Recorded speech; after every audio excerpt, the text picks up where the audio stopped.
Hey, welcome back, everybody. Is there anyone in this auditorium that does not know the name Richard M. Dolan? Anyone? Oh my God, I actually see a hand. All right, for your benefit, sir. Richard Dolan is a historian, okay? He's a guy that goes into the archives and toils.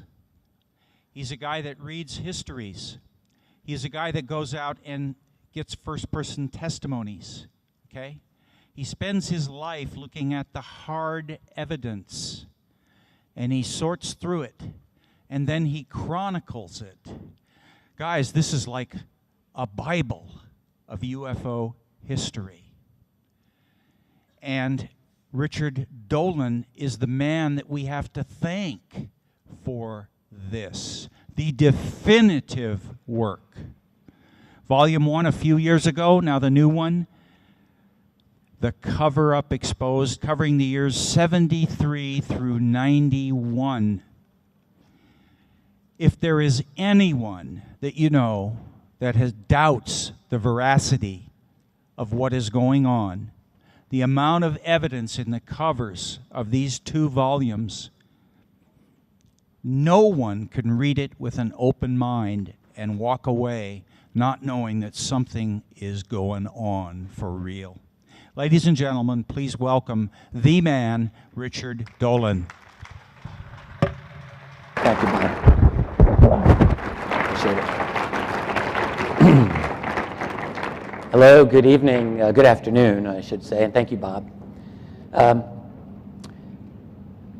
It's a bittersweet moment for me to be here, to be able to speak with you today, because as you all know, this is the last time that the International UFO Congress will be here in Laughlin, Nevada, run by Bob Brown and his wonderful daughter Nikki, and formerly by Terry Brown. And it's going on to new and I'm sure a bright future, with open minds starting next year. But this is the close of an era, and I've had a little bit of a part of that for the last few years. I've spoken here. I think this is possibly my 5th time. And in fact, the first time I ever spoke anywhere in public was at this conference in 2001. I'll never forget it. I was so nervous. A week before the conference, I wasn't even scheduled to speak. And my first volume was brand new at that time. And I was sitting alone in my office, and I got a phone call from Bob Brown, who I didn't really know. And he said, well, we've heard a little bit about you, and we're inviting you to speak at our conference. And I thought, well, that's pretty neat. I think I'll do that. And I said, well, when is it? And he said, next week. And I said, well, all right, I'll do that. And we hung up, and I said, well, how long do you need me to go? And he said, well, about 90 minutes will be fine. And I said, that's great, great. I hung up the phone, and I said, what do I do now?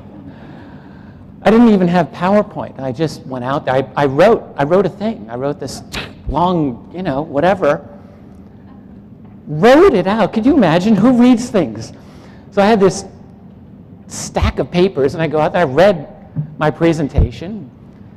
And I remember before I went out there, too, I was behind the screen. I got this introduction. I can't remember what was said. My heart was like this, coming out of my chest. Sorry, I shouldn't have done that. But it was great. It was a wonderful experience. There's always a very special place in my heart for the Laughlin Conference. And the other thing about this type of a conference, compared with any other place where you go to hear about this type of a topic, is that there's the MUFON conference, the International UFO Symposium. And MUFON, as many of you know, tries to promote what they will call scientific ufology. So it's a little more rigorous, you might say, at least they try. There's a Steve Bassett's X conference every year, which, by the way, I would encourage all of you to look into attending. It's going to be in Washington, D.C. at the National Press Club in May. Go online, and just while I'm thinking here, this is a bit of a sidetrack, but there are DVDs of prior X-Conference lectures that are available online. I suggest you go to Steve Bassett's website. Google it. Just Google it. You'll find it, okay? Anyway, I'm talking about... What's that, Stephen? I heard you. I thought I heard Stephen Bassett. Never mind. Lost your chance. There's the X-Conference, which is more of a politically oriented thing. And there are a number of other conferences out there, but then there's this one. This is like, it's a week-long love fest for people who are interested in this topic and all related topics. It's not just UFOs, although that's in there. It's about all the crazy stuff, man, that's in our field. Crop circles, dimensions, angelic beings. I don't study all of those things, at least not in detail, but they're all interesting. And here's the thing that I feel is valuable about it, which is that in my 15, 16 years now that I've been studying this topic, many of you much longer, I know, that this field is vastly more challenging, vastly more interesting than I had thought when I first got into it, back in olden times, otherwise known as the 1990s, when I thought, well, there apparently are these craft mechanically driven by, like in the 1950s, day the Earth stood still, men from another planet, coming. Well, it's a little more complicated than that, I think. In fact, that's a lot of what I'll be talking about today. And so it's at the Laughlin Conference, this International UFO Congress, which has run for just about 2 decades, where a lot of those idea-stretching, mind-expanding ideas come in. I wouldn't say all of them are right, but so what? That's what it's all about. We're trying to learn something new. And when you're doing that, you'll have some true things that are almost exactly true and other things that are maybe a bit off. And this is where the ideas get explored and passed around and where you meet some interesting people. So again, it's the end of that era, but I'm sure that there'll be many good days ahead for the conference in its new incarnation. I certainly wish it the best. Maybe they'll have me speak there. Hints, hints. So, that was a bit shameless, wasn't it? Now, I just wanted to mention one or two other things before I head on to my main quarry for today. You know that I write books on the UFO topic. Some of you know that I publish books. I'm my own small-time publisher. I really enjoy that, actually. And now I've expanded, moved into publishing the books of other people. I've actually been talking with Grant Cameron and T. Scott Crane, who 20 years ago published a really neat book that didn't get a lot of distribution at the time. It was published by MUFON, called MJ12, UFOs, MJ12, and the Government. I'm republishing that book with them, which is kind of neat, under Keyhole Publishing, my company. I've just published a book by my very good friend and colleague, Dr. Richard Souder. This is a great book. It's called Hidden in Plain Sight, Beyond the X-Files. Richard Souder, in my view, is, I think, well, not just my view, I think is clearly the world's leading public expert on the phenomenon of underground bases, underground tunnels, undersea bases. And if you think that's crazy, I suggest you browse through his book. I have it here at my table. I edited that book, and I wrote the foreword, and I read through it 3 or 4 times. The thing about it that you'll come away with, it's one of those books that will not leave your consciousness even long after you're done with it. It's one of those books that's going to stay with you. And the reason is that it presents a radically different version of what our reality is, or what our reality appears to be. And it's presented with a great deal of plausibility. For instance, if you really wonder, well, how is it possible to have a base under the ocean seafloor? That's impossible. Well, he shows you how it isn't impossible. What he really does is to take three things and work them together. He goes through plans by the U.S. military and the Navy in particular to build substantial under-the-ground facilities. And these are plans that go back to the 1960s, and he's got them reproduced. They're very clear, very easy to see. And he talks about the technology to build massive underground bases, and if you think it's impossible, well, you won't after you're done reading. And then he talks about the many leaks that have come to him over the years. And leaked information is, well, leaked information. It's not always confirmable every time. But when you get a lot of it, you have to wonder. And what Richard did in this book, I think, is really beautifully put together with high level of plausibility, the argument that there is a possibly labyrinthian level of underground activity, deep below. So that's called Hidden in Plain Sight. I would strongly encourage you to take a look at it. As I mentioned, I have many copies here, and they are available. I think that's about all I'm going to mention. There's a few other things I was going to get into. I am possibly working on a television show. I guess I can mention that. I'm working on a television show, and we possibly have a commitment. I guess that's how I would want to put it. And this is a show called First Contact. I'm a fan of First Contact. I think we got a neat show. It's produced by a gentleman named John Doria out of Philadelphia, and we've put together a team. And I say we because I would say that I work closely with John on this. One of the other team members is someone known to UFO conferences, Rob Simone. And there are a couple of other people involved who are just wonderful to work with. And we are shopping this show around. We do have network interest, and we are hoping that we're going to have a green light. And if and when that happens, you'll hear more about it from my website at keyholepublishing.com. Okay, so enough of that. I'm sure there's something else I was going to mention, but, well, I'm sorry, I'm reaching into my notes here for one thing. Excuse me. Okay. So the title of what I decided for today was called Looking Back, Looking Forward Toward a New Understanding of Exopolitics. It's kind of mistitled after I thought about it, because there's not a lot of looking back in what I have to say to you tonight, but that's okay. What is exopolitics? It's one of these phrases, concepts, words that it's had a lot of cachet in the last decade. I think it's a great word. It relates to the relationship that we humans are having with whatever the intelligences there are that are behind the UFO phenomenon. If that means they're extraterrestrial, then that would be our relationship with these extraterrestrials. That's exopolitics. Fabulous. Now, for a lot of the time that I've been in the field here, I've avoided dealing with this. I've often felt that it's sort of a premature concept.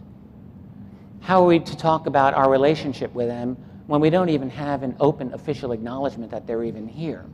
How can we have a political dealings with them without really having any knowledge of what they are, about what their agendas are, and so forth? And so I really held off for a long time. I had been invited at one point to join the Exo-Politics Institute and politely declined. I didn't want to get involved with other organizations anyway. But I just felt it was not really for me. But the thing is, when you write about UFO history, and then when you write about politics the way that I always do, I can't help myself, it just keeps coming back. And so what I decided, though, is that after I was acquainted with a lot of the exopolitical literature, that I wasn't particularly happy with a lot of it. Not all of it. I think some of it's very, very cogent. But there's a certain portion of it that has always bothered me. And I'm going to be talking to you about that. And what I'm going to try to do in this talk is to map out a different path a different place for exopolitics, a different way to understand it, maybe. Or maybe, let's say, a compatible way with some of the other directions that have been discussed, but something that hones it and might be productive. That's my goal. So, if we're going to do exopolitics, then we have to look at a couple of different components, right? We have to understand who we are. We need to understand who we are. And then we need to understand who they are.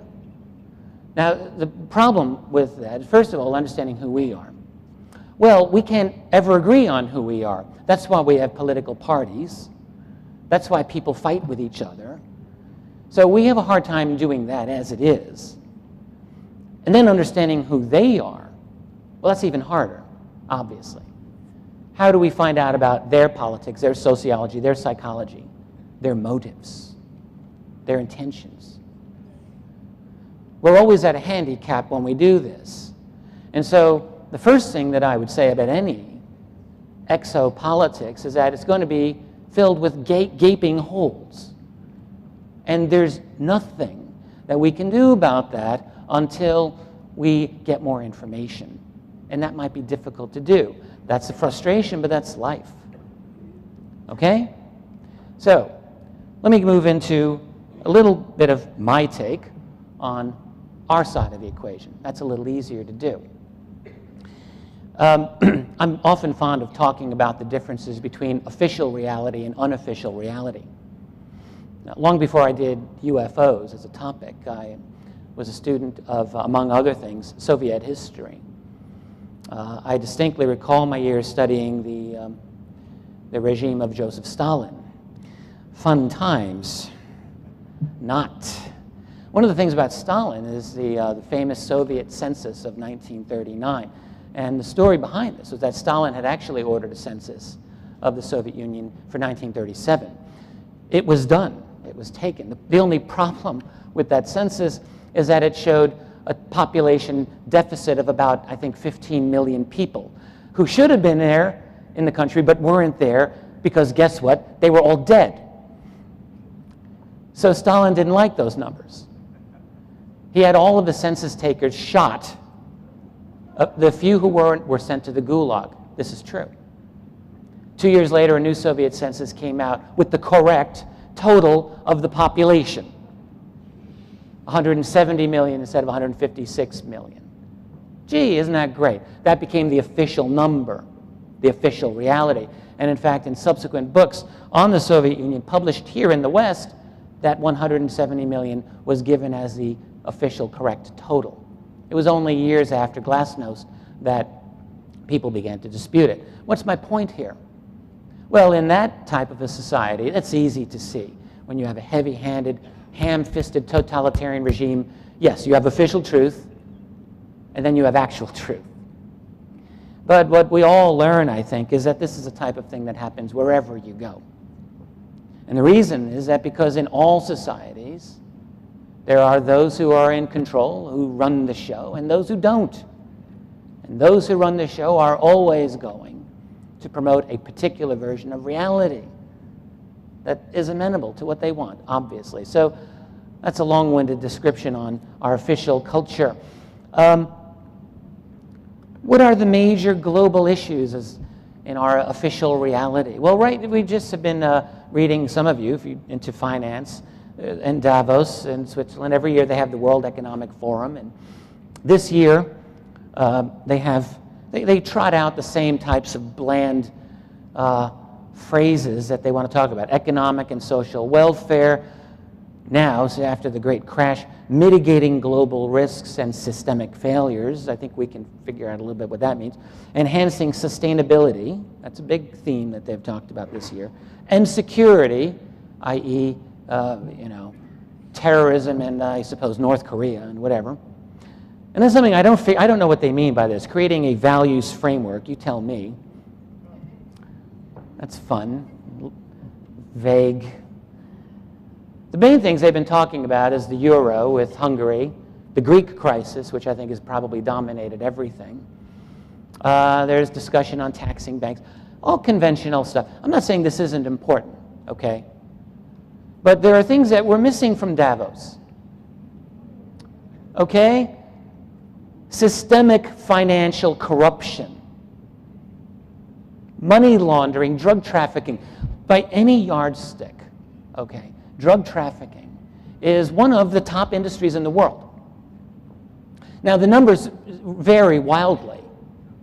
We're never going to really know, for obvious reasons, how much, what is the total value of the international drug trafficking trade. But it's competitive with oil, and that's no joke. It's probably less than oil. But to even compare it, you get the idea. The simple fact that that business is illegal doesn't mean that nobody wants that money. Everybody wants that money. Whether you're a street corner pusher or a cop on the take or the Chase Bank of New York or the CIA or the Pakistani ISI or any agency in the world. Because if you need to raise secret armies, overthrow governments, assassinate people with impunity, subvert elections, then you need a lot of cash. And what you really need is cash that's not traceable easily, that you don't have to explain. So the money laundering is an absolutely crucial element of our economy in the world today. And it never gets discussed. Securities fraud, I mentioned here. This was introduced to me by the great Catherine Austin Fitts, former Assistant Secretary of Housing and Urban Development under George Bush Sr., who is a great writer, great lady, and has a website, and she writes a lot about these topics. So it's hard to know, but they're important, and they're not discussed, at least not the way they need to be. Also not discussed at Davos are the black budget economies. Now,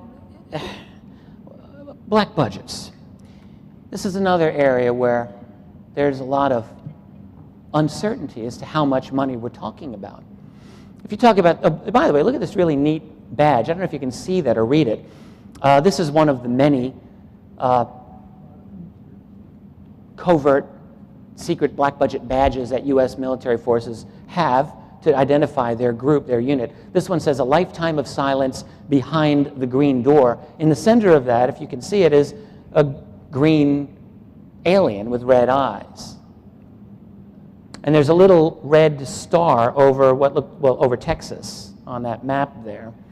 Maybe, you know, Fort Hood, I wonder actually. Fort Hood's got some stuff going on under the ground. In fact, Richard's book talks a little bit about that, Richard Souter's book. So regarding the black budget, how much is it? We don't really know. The New York Times estimated the black budget in 2008 to be $32 billion. Wired magazine for 2009 estimated that it was about $50 billion, which is a lot of money, by the way. I could enjoy $50 billion. I bet you could. A lot of nations don't have that much money to spend, period, for all of their things. And this is our black budget. In other words, this is the secret component to the U.S. military budget. That's all that is. And that's enormous, of course. But really, is the black budget more than this? Now, many of us who follow this, and we talk about such topics as missing money from the U.S. Treasury and the U.S. Defense Department, come across phrases of trillions of dollars, not billions. Now, maybe it doesn't seem like a big difference, but a trillion is 1,000 times more than a billion. So it's a lot of money. And through the 1990s and into our own decade and century, every now and then there are these articles that talk about trillions of dollars that are not being accounted for.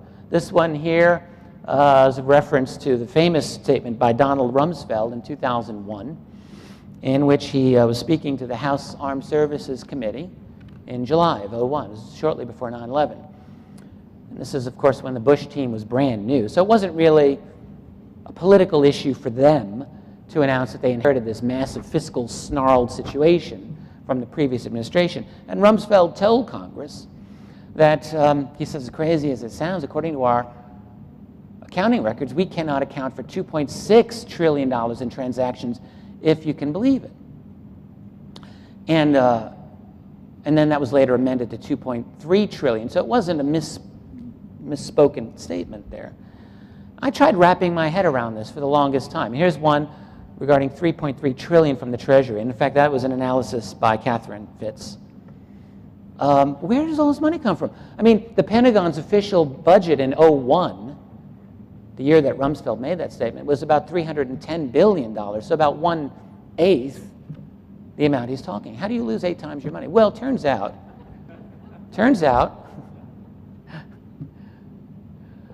I don't really believe that all of that money, that trillions of dollars, have just gone missing. I tried to figure this out. I want to be responsible here. I don't think it helps us to just throw these numbers around without trying to understand what we're talking about. And this is not to say that a lot of money hasn't been stolen, because it has.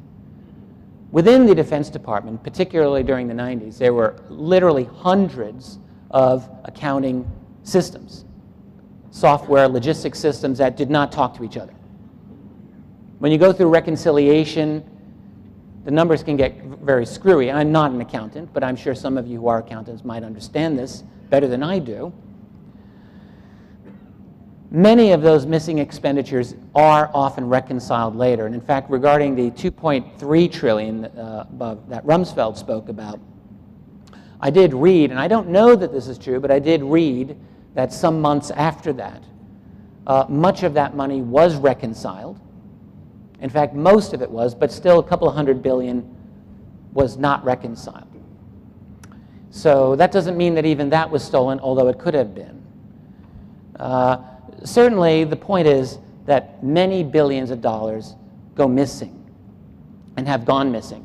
And the fact is that you don't need to have lost trillions of dollars to have a massive black budget world with an enormous amount of funding behind it. And that is, in fact, I think what has happened. Back to our official reality that's missing certain things. Well, one thing is missing is this, UFOs. It's missing what we can call black world technologies. I'm going to be talking a little bit more about that in just a moment, and radical sources of energy. Ultimately, let's get right down to it here. The most important things going on in our world today are off limits in the official versions of our reality. The most important things. The fact that we have a financial system that is,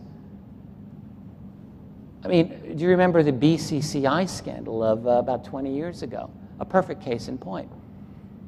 BCCI was a CIA-operated bank that laundered billions and billions of dollars, finally got caught.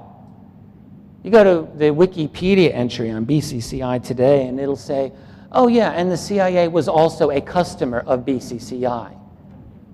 I'm like, well, no, it was a little more than a customer. It was run by them. It's a complete whitewash. These important things don't get discussed publicly. The UFO reality.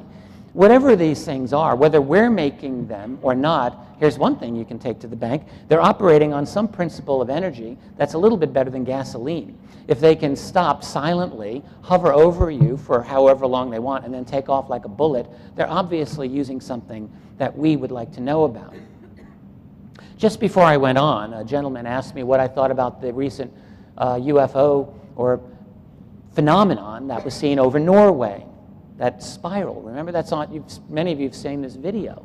It's quite fascinating, and I don't really know what is behind that yet. I'm looking into it like you are probably. But here's one thing. The mainstream media has dropped that story. Now, whatever that thing is, all right, is pretty darn interesting.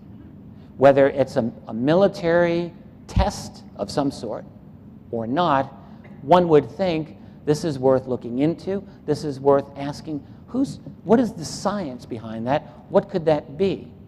And yet it's dropped off the table. And so it does with all of the important things. So let me talk a little bit about what I think our true reality does incorporate, what it does have. Well, it's got, one thing is it's got some kind of conflict with these UFOs. Now, I'm not saying who are the good guys and who are the bad guys here. I don't always know. But I do know that 60 years of documents prove to me, beyond a shadow of a doubt, that our jets are chasing them every year. And not just American jets, Russian jets, European jets, African jets, Chinese jets, Australian jets. Wherever you want to go, there are encounters. South American jets, Peruvian, Chilean, Argentine.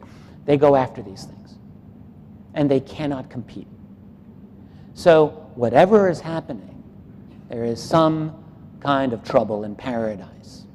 And that's important, it seems to me, particularly when we are talking about exopolitics. Another thing about our world is, well, this is pretty obvious, I guess, ownership by the few of the many. We have a world in which wealth is never equally distributed, and I'm not saying that it should be. I'm not making a judgment on this. But let us pretend that this entire room is the United States. So there's, I don't know, 600 people here or so. And let's say all of the money in this room equal the total wealth of the room. So let's say there's $600, $1 for each person, if this were a Marxist utopia. And then we could sing songs and have fun. But of course, in our little room, one person would own, maybe 100 of those dollars, roughly. And then the next person after that one might own another 50. Maybe the top 6 or the top 10 would own possibly half of all the actual wealth, and then the rest of the people would have to share, what remains. And so that's our world. And I'm not saying that I'm here to level things. But this is a room now that has a political system. It's got an economy. It's got institutions that make it go. So all you really have to do is ask, well, who's going to be in the best position to manipulate those institutions for his own benefit? Well, I think the question answers itself. And that's our world, of course. And so another feature of that world is preponderant control by those very few people at the top over the media, over the academic world, over the political world. When in this country every 4 years you have these elections where you have to enlist the support of the great unwashed, as few as possible, thank you very much, but you got to do it. What are the issues that you have them discuss? Certainly not who owns what. Have them talk about religion, that's always good. Issues that can never be resolved. Platitudes that mean nothing. Is this by accident? I don't think so. Another element of our reality is compartmentation. Getting into the world of intelligence, the military world. It's a world of secrets. I was reading in a very, very good book called Blank Spots on the Map by a fellow named Trevor Paget, I believe. I have it in my room. He comments that it looks like roughly more than 50% of all of the U.S. government documents ever created are classified. Okay.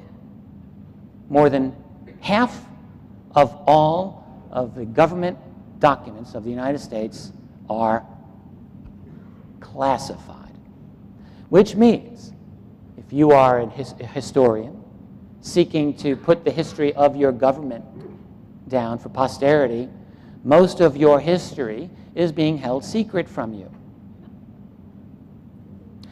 Going beyond that, into the world of compartmentation, it gets even more screwy than that. You could have two friends at CIA working in adjoining rooms for years and years. They could attend their daughters' weddings and go to parties together, but they would not have a clue of what the other one does. And that's what compartmentation is about. That's obviously logical for keeping secrets. But it makes it difficult when, if you believe in an open society, how to get information out that maybe the public does have a right to know about. Another thing that I do want to talk about here is a concept that I've been developing, and I explore this a lot in my recent book. I call it a breakaway civilization. I think that this is a part of our world. Now, let me try to explain it. Throughout human history, there have always been simultaneous multiple civilizations that have existed. If you go back 500 years, you can see distinctive civilizations in different parts of the world. In Europe, in China, in Africa, in the Near East, all of these regions, in South America. They all had a different worldview. They had different understandings of what we would call science, what makes the world work. They didn't share information because mainly they couldn't. And they're considered separate civilizations. Okay. And this, you can go as far back as you want in human history, and that's been the case. Now, the great trend, of course, of the last 500 years of our own history is the merging and blending of these civilizations. Increasingly, it's not just a 20th, 21st century thing. International trade goes back many centuries, and it always worked to, knit the civilizations together. But even during something as recent as the Cold War, I think we could definitely argue that we're talking to some extent about separate civilizations. Certainly, Eastern and Western scientists would not share a lot of their critical information with each other, highly competitive. Soviet science, in fact, for a number of years was weighed down by its own Marxist ideology and concepts that were certainly not shared by Western science. So even within the lifetimes of probably everyone here, we have examples of separate scientific infrastructures that don't share information with each other. Maybe with a few different ideas along the way. So now what happens when you have what we can call the black world, the classified world? And let's pretend that 60 some odd years ago, exotic alien technology was recovered by us, by one of the militaries of the world, the US. So they've got this, right? Now you've got to study it, and studying it costs money, so you've got to fund it. You can't tell Congress about it, so you've got to create a black budget, covert methods, convoluted ways of doing this. You create a system that's off the grid, okay? And you have infinite amount of money to play with for all intents and purposes, and you got total secrecy. So isn't it possible that at some point some team of genius scientists has a couple of eureka moments where they can reproduce this high tensile fabric or reproduce to some extent certain electromagnetic properties of this material or create something along the lines of superconductivity, or you get the idea. And the thing about science, of course, is that it builds on itself. And let's say some of these breakthroughs might not be shared with the rest of us for reasons of security. They might not even be shared fully with the official military establishment, even though that might come in handy in fighting wars. Why wouldn't it be shared? I'll give you an example. In 1986, when the United States bombed Libya, now, in 1986, we had F-117A. We had a stealth fighter in operation. The only problem is that its existence was classified. And it was elected not to use the stealth fighter in the raid on Libya because using it would have revealed its existence, or would have possibly revealed its existence. And so, even though it was the top fighter in the U.S. arsenal at the time, perversely, in a way, it was held back from this strike, and F-111s were used instead. It's kind of weird, but that's how it is. Your best technology doesn't get used for every single thing. And if you've got now a breakthrough, let's say we've figured out how to reproduce flying saucers in some way, we can do it. Well, they're not necessarily going to be used in all of your geopolitical struggles. Maybe because they're being used for something more important. And so what you have is a society that develops separately from the rest of us. What is a civilization? Well, I don't know. It's got a certain level of technology. It's got certain core beliefs. It's got a certain Weltanschauung, a certain worldview. about what is the nature of reality. If those things are all different in this classified world than what the rest of us have, could we not call it a separate civilization? I think we can. And that's why I call it a breakaway civilization. Now, I don't know how far they've gone with their technology. I can take some guesses. But I believe that this is very likely the nature of the game today. That they are possibly, and by they I mean classified world, so far ahead now that they may not even know how to bring us up to speed. I spoke with a scientist once who told me about NSA computers in the 1960s, mid-60s. He said they had computers running at a clock speed of about 650 megahertz in 1965. That may not sound like a big deal to us today in 2010, but that clock speed wasn't attained by the commercial market until around the year 2000, 35 years later. And you know, I remember when I saw the movie Apollo 13, those guys are stuck out in space, and there are people down on the ground using slide rules to get them home. I'm thinking, gosh, it might have been nice to have some computers there. You said, well, yeah, it would have been, but NSA couldn't give them up.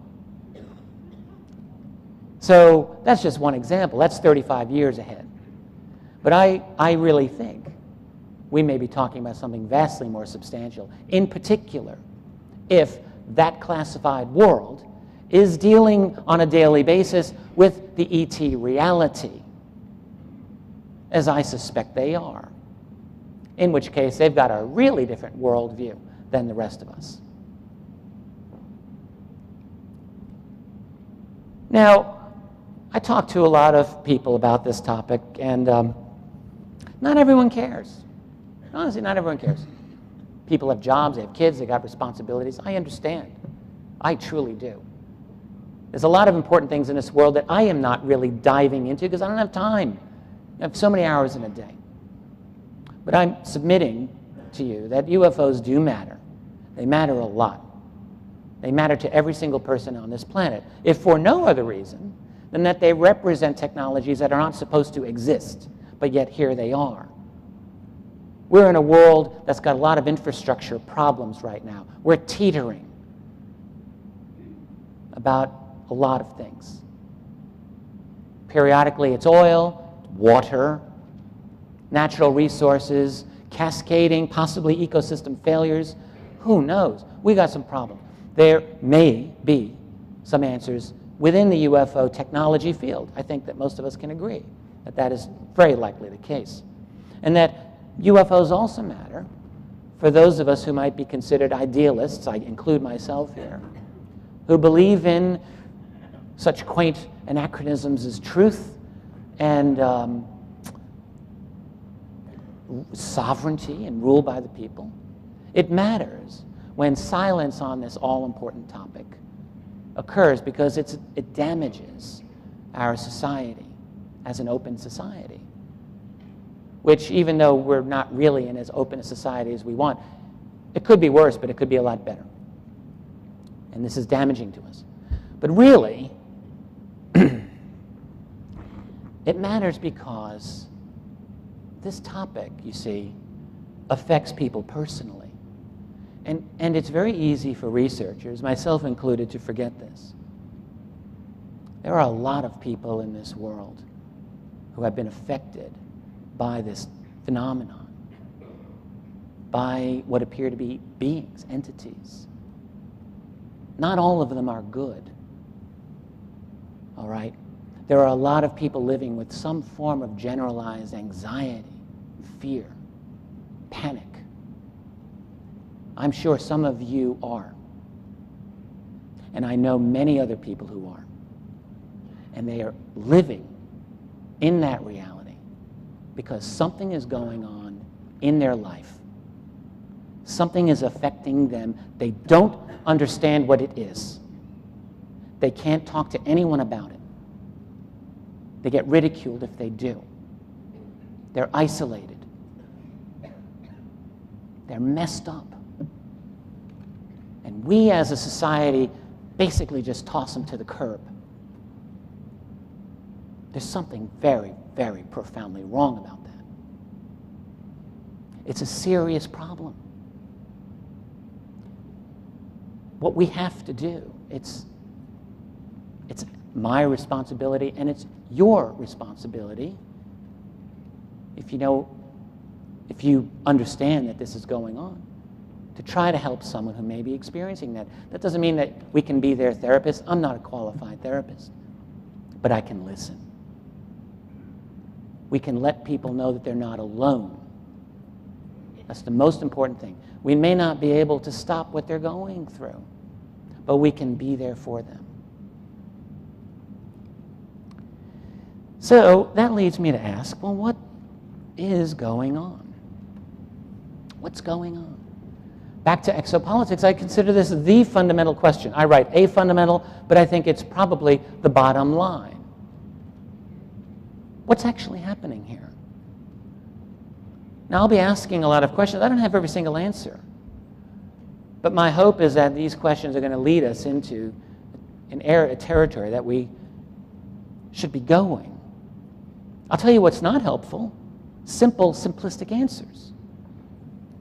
To wit, all abductions are actually not alien abductions, but they're done by military covert ops. All right, I've heard this. Dr. Stephen Greer has said this. I just think it's wrong. I've talked with him about it. Not just publicly, privately. And he's got his opinion, but I just don't agree. I also think it's irresponsible. All right? I don't think it comports with the facts as I see them. That doesn't mean that there aren't military abductions going on. Oh, they are going on. But I think what we have is a reality that's a little more complex. Or the thesis that all ETs are good or beneficent. Give me a break, please. Or that they're all bad. No, come on. It frustrates me. I will share that part with you. Okay? I get frustrated when I hear these types of, statements by people, and I think, well, how do you know what you know? What's your basis for this? And then we find out that someone either channels information that I can't confirm this, or they have someone who's a remote viewer and remote viewed Mars and told them. Okay, good. Which leads me, well, I'm coming up to my main point here. What we want to do with this, if we're going to have an understanding of exopolitics, we're going to need at some point to resolve what the abduction phenomenon means and what it is.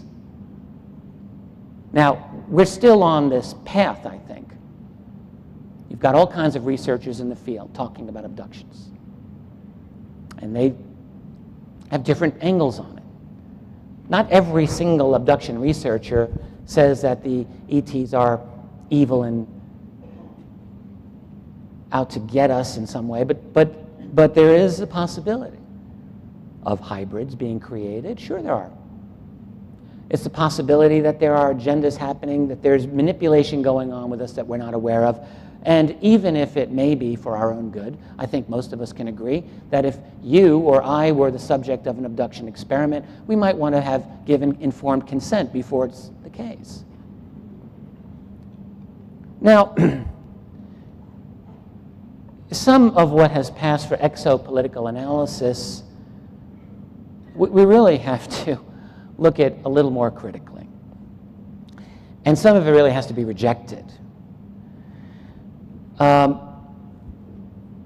In the last couple of years, there's been kind of a neat development on the internet, the phenomenon of the examiner.com. It's great in a way. It's an awesome idea because it allows you, if you wish, you can try to apply. Some people have been rejected, I'm told.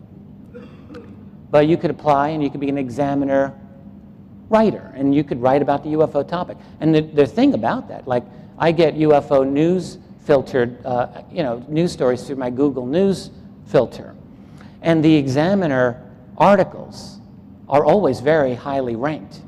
It's really amazing. They beat out some of the mainstream newspapers out there. They've done very, very well in that regard. So it's, is someone calling me here? I'm hearing something. This better not be psychological warfare. I'm really going to be pissed if it is. I got stuff to talk about here. So that's the Examiner, and there's a lot of people who contribute to the Examiner regarding exopolitics. Okay. You want to hear some of the themes that have been discussed in the Examiner articles? One is the proven existence of reptiles on Mars, reptilians on Mars. Another is a statement that the HARP project destroyed Haiti. Another is that the scientist Hal Puthoff is running a Mars colony. Now,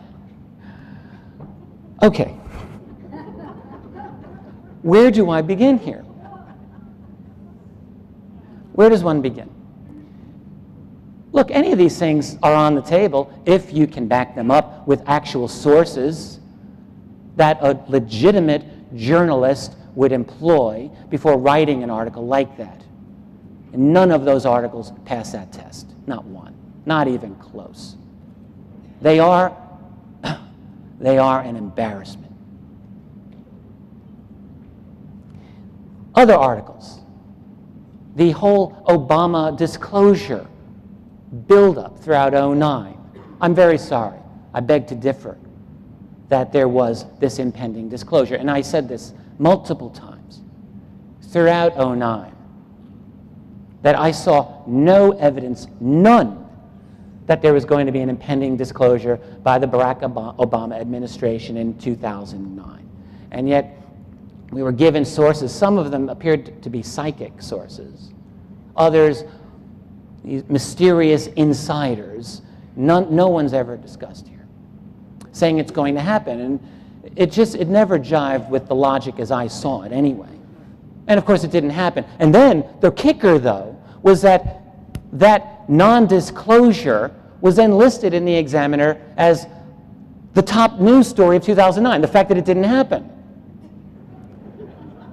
So you create a non-existent issue, it doesn't happen, and then that becomes the issue. That's an embarrassment, too. I spoke to Michael Salla about that.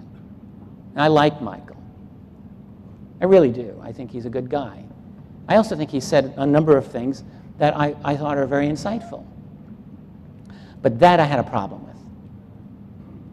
And the other articles were by Alfred Webre that I mentioned, and I have a real problem with those.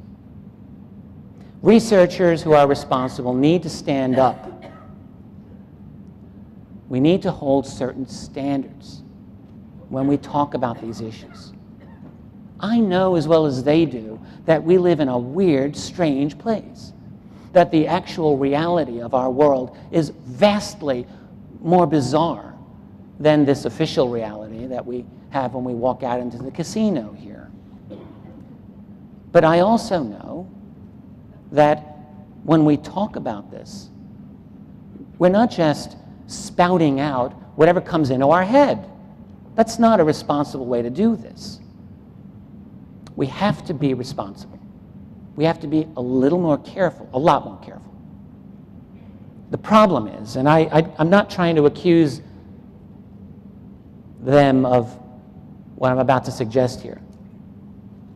I understand about writers needing to make money. I am a writer. For 20 years, actually, even before I did UFOs, I've been a writer who makes his living that way.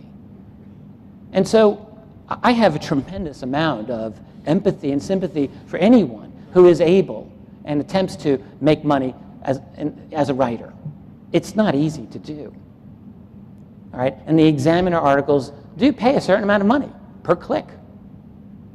My fear is that what has happened is that some people are getting sucked into this need to get as many hits as possible, and in doing so become increasingly sensationalistic.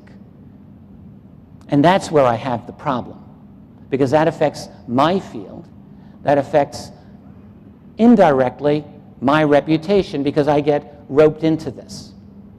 And so I'm here in front of you today to defend that and to say, I'm not going to put up with this anymore. People need to stand up. And I'm one of them. I'm standing up now. So, thank you.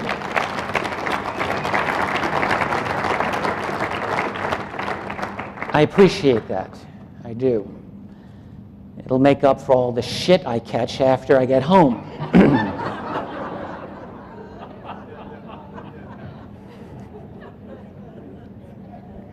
Okay. Moving right along. Let me speculate a little bit or ask some questions on who are they, what they are. I can ask these questions. I can't necessarily answer them. I think they could be one thing, but they could be many things. I suspect they are many things. In other words, I suspect that we are dealing with a lot of different groups that are here right now.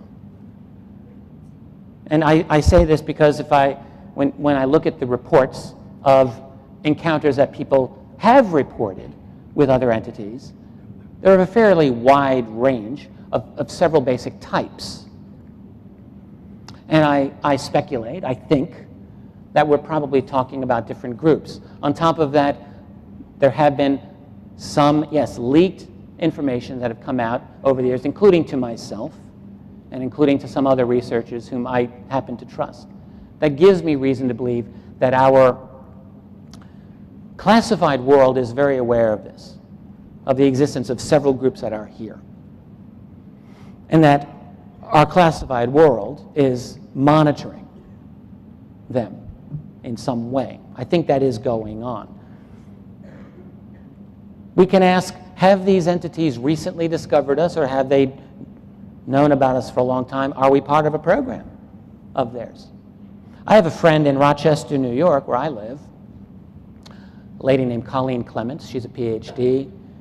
She teaches at the University of Rochester, where I studied. And until recently, she also taught as an adjunct professor at the Rochester Institute of Technology until she lost her job because she wrote about UFOs.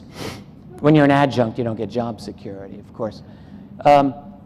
She's done some very good work. One thing that she's really focuses on is Central Eurasian culture, Central Asian cultures of 30, 50,000 years ago. She's looked at, as Zachariah Sitchin has looked at in the Near East, Colleen has looked at in Central Asia. And she looks at the ancient myths. And she also is very conversant with contemporary studies in DNA and genetics. She's put together a thesis that makes her believe that the human species has been modified genetically from the outside about 50,000 years ago. That's her argument. I think it might be true. If that's true, what do these others think about us? Well, we're their project. Are we their farm animals? Are we their children? I don't know. These are all possibilities.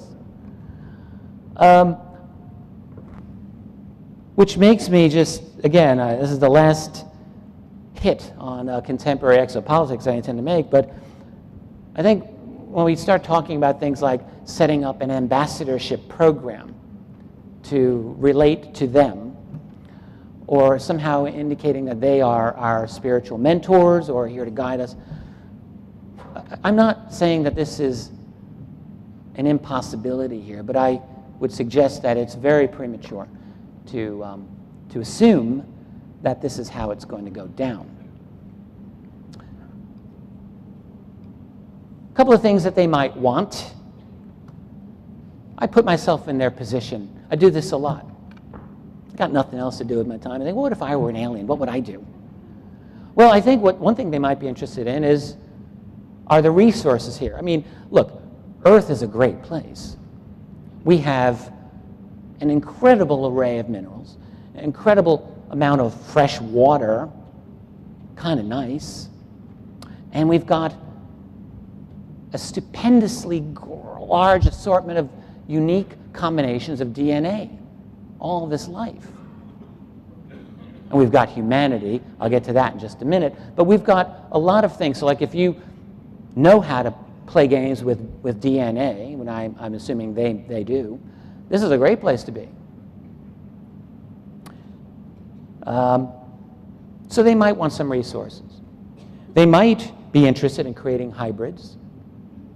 I think that the abduction testimony and evidence points to that as a real possibility, as a real likelihood. Now, are they doing it as a way to remove us, take us over? I don't know. This is, David Jacobs has argued this for quite some time, and maybe he's right, and maybe he's wrong. Are they kind of like voyeurs or joyriding their way through? We don't usually think of that when we think of ETs. We tend to think that they're serious, but we're not all that serious. If we went back in time, let's say 3,000 years,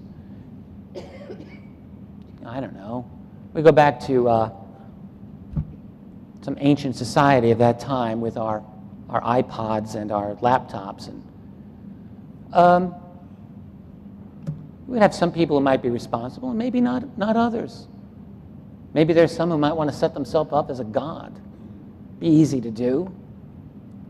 They would look at us, however, and say, wow, iPods, laptops, you people obviously have solved all of your social and political and economic problems, or you would have blown yourselves up by now. And we would just probably look at each other and not say anything, back away slowly. You know, clearly, the argument that a more technologically advanced culture has solved all of its problems is an utterly specious argument. There's no basis for it. I argued this one-on-one privately with Stephen Greer. We didn't convince each other. He said, and let me give him, you know, his due here. His argument was, well, yeah, that's right, Rich, but they're at a different level. They're even more advanced than us. They would have access to weapons that would allow them to go, psh, you know, vaporize each other, presumably. We, you know, need to get past that. We need to have a different social arrangement if we're going to get to that level. And maybe he's right, but there's a suspicion in me that says it doesn't have to be that way. So, are they here to help us? I think actually that there are some who are here to help. I think that in a way they may be as varied as we are here in our species. So, and you know, if you look at the species on Earth as we have them, the higher up, I mean, the human race is really the only one that is capable of being truly demonic or even angelic. We really have the full range. And it's because of the fact, I think, that we have a very advanced intellect. And so we're able to come up with a greater range of what we can be. And if that's the case with us, may it not also be the case with intelligences that are even beyond ours? Something that could be truly sadistic or something that could be truly angelic. I leave this out as a question. I don't have the answer to this. Is there a spiritual component to this reality that I'm talking about? I will share with you that I have spiritual beliefs. I believe that when this body of mine dies, there will be a part of me that I think continues. Let's call it a soul, fine. I certainly, I don't pretend that I know the exact nature of where I may go, but I think that we do have it. And it's not a faith, it's a belief. I think it's the case. I may be wrong, but I think that there's some reason to believe it, and that's my status at this point. And so if that's so, if that's the case, then I assume they are aware of this. They may have some interest in us on that level. It might be good, it might be something that we like, or it might not. There are both possibilities here. The other thing I sometimes wonder is, do they just live here? Do they have an infrastructure that's substantial? Do they live? As Richard Sauder points out, we have the technology ourselves in our own society to go deep. Presumably they do. They might have a great place down there, right? A couple of 10 miles below the surface. Sure, they might. And maybe they've been here a long time. And maybe it's only in the last 50, 60 years that we've really been bumping into them a lot. And maybe they're thinking, oh, great, the natives have learned about us. Now what do we do? Possibility. There are all kinds of possibilities here. And if we're dealing with them, we need to ask these questions.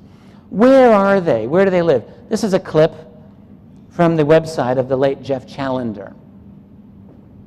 I now have Jeff's entire website as part of my own website. Jeff has a number of old friends who are here today. I got to chat, I think, with most of them who are here. Wonderful. The old Sacramento UFO crowd. Great, great group of people. And Jeff Challenger did great work. Just to tell you, he spent really his whole adult life obsessively downloading NASA space videos. And then not just NASA, but the European Space Agency, the Russians and the Chinese toward the end. And he put them on this website, and he went through them looking for anomalies. And he found a lot. And the one thing about Jeff Challenger was that he wasn't this wide-eyed, gullible believer who would just believe anything. He was very analytical, very careful. A number of the things that he put on the site, he offered prosaic explanations for. But there are other things that are like this. This is a much speeded up clip from 2005, a space mission S-114 in August of 2005. And this is an object that is seen. It actually, I think it's a 2 or 3 minute clip which he condensed. And you can see it doing what appears to be a U-turn and also maneuvering as it goes. I think of this as a very good, very interesting clip indeed. There are a lot of them. They are on my website. It's totally free. You can just go. If you go to my site, keyholepublishing.com, you'll see a link to Jeff Challenger's site. I would encourage you to go visit it. You can spend weeks there. Literally, you can spend weeks and weeks going through what he had. It's enormous, vastly larger than my site. So are they in orbit? Are they underground? This is a drawing from Richard Sauder's new book. Yes, I am shamelessly promoting it. Forgive me. It's a great book, though. This is a drawing from the 1930s, a speculative underground tube shuttle concept. Are they under the sea? This is another image from the same book. This was done by Navy artist Walter Korshner in the 1960s. Mr. Korshner is still alive. He was tasked by the Navy in the 1960s to draw a series of illustrations for them to depict their plans to build undersea bases. This image is one of those. And as you can see, there's under the sea mountain. He gives you this cutaway look. There are a bunch of submarines that have docked under a sea mountain. And there's places where you can get out and walk around and do things. Now, Korshner emphasized that he did not know if such plans were acted on. Of course, you wouldn't in a compartmented world like that. But he was tasked with describing them. Or are they among us? Well, again, if I were an alien, I would certainly want to breed my own group of humans. I'd want them working for me. I would be interested in humanity. I'd be thinking, these people are about to jump into my world. In the last 100 years, they have made astonishing progress in what they do. I want to make sure that I've got my people working that society. And certainly there are a number of cases in the UFO literature that describe beings that look totally human, but that seem very odd. Now, look, I have odd friends, and I'm sure you do too. But then we're talking really odd. If you read one of the recent books by Bud Hopkins called Sight Unseen, the entire second half of that book is about encounters with human-looking beings that somehow don't seem human. It's very interesting reading. So I guess all the foregoing is meant in order to open things up a little bit and to offer a number of scenarios that are happening now in this crazy reality of ours. How do we move forward and disclose the truth? And what happens when we do? What happens when we do then?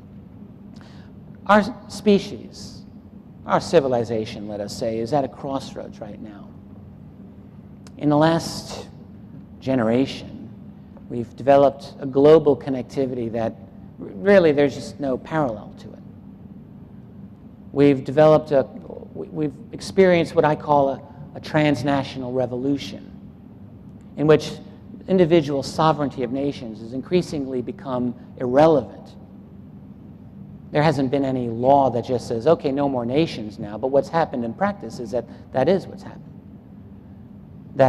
I mentioned in the beginning the Davos conference, and that's just one of many international events that take place that really show we've moved into a different world here, a transnational global world.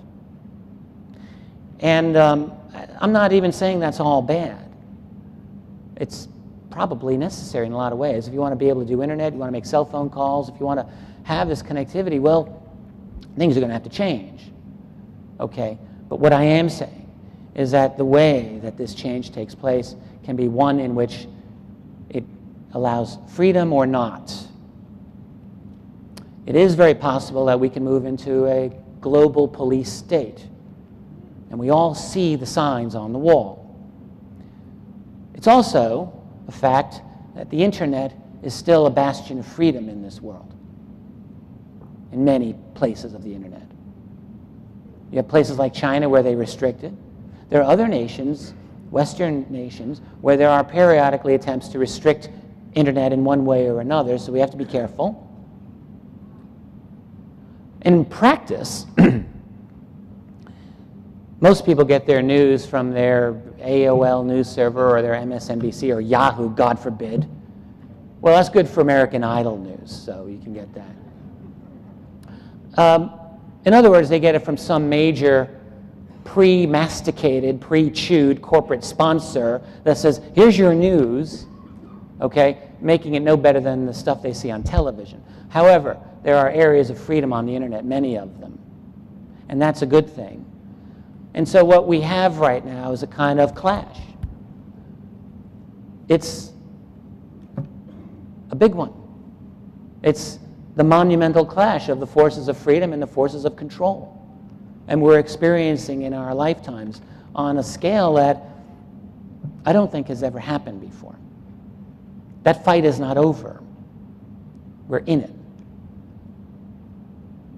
We're also experiencing, well, possible ends of our infrastructure. Ask yourself, how much longer can this petroleum-based, hydrocarbon-based society go? How many more years? 10 years, 20 years, 50 years? That's pushing it. Okay? I mean, it can happen. One point of history I would like to bring up is that the end of oil has been predicted since the 1920s. Actually, it was the first time. And then, of course, you get new discoveries and so on, and that puts all those arguments in the shade. However, we're in fact is now, oil consumption is not what it was 50 years ago. It doubles roughly every generation globally. My argument for years is, I don't care how much is in the ground. At a certain point, if you keep doubling consumption every 20 years, you're not going to have enough to meet demand. You just won't. Unless it's infinite, and I don't think it is. So we're on an infrastructure that is finite. At a certain point, it's going to be done. And make no mistake, our entire global economy is based on petroleum. The entire global financial system is based on petroleum. 9/10 of the cost of any product you hold up in your hand is dependent on the amount of energy that went into making it, and that's typically petroleum. Our whole world is based on it. And it can't go like that forever. So as I've hinted or stated earlier, there are possible solutions in the technology of what we would call UFOs. There are also definite challenges in applying that technology. Can anybody tell me how much time I have left? I actually don't.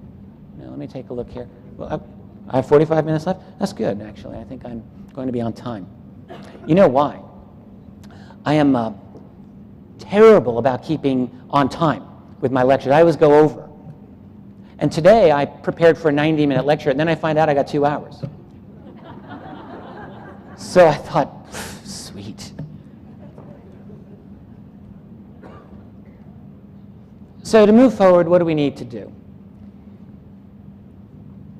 I'm actually going to give this statement. This is a bit presumptuous of me, but here it goes. I'm giving this statement to President Barack Obama. I really believe he needs to hear this. And if not him, then his successor, whoever that might be.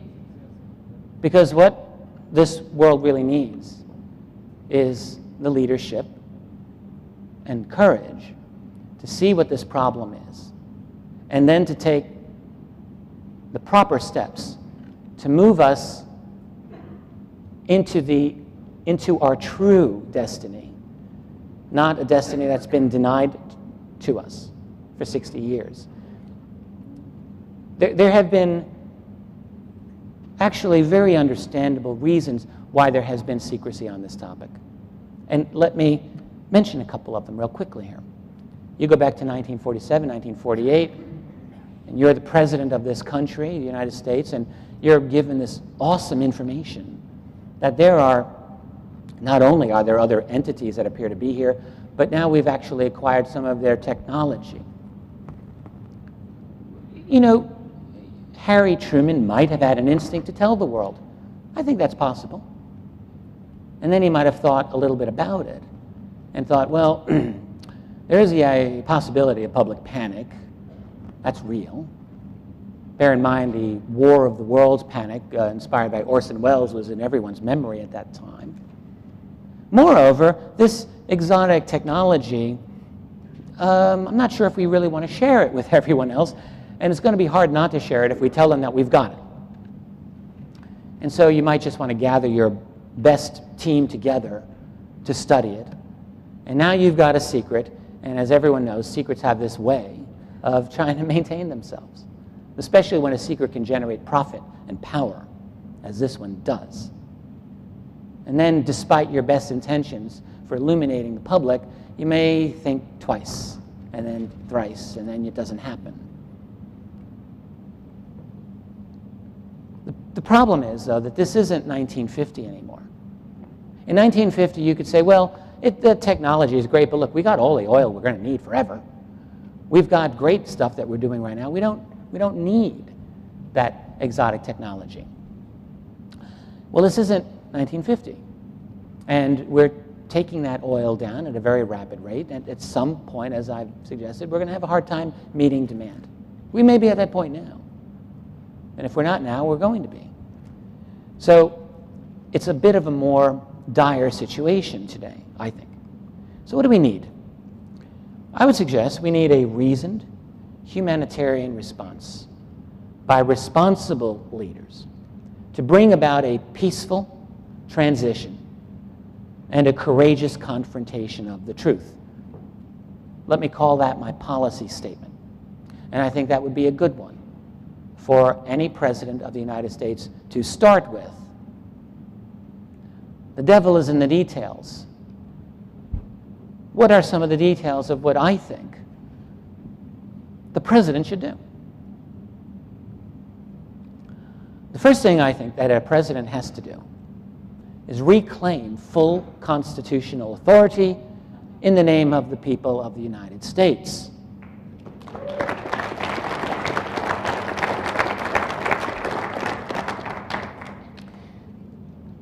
Bear in mind, these are policy statements, and they're not going to be easy to do, but this is what has to be done. We're in a situation where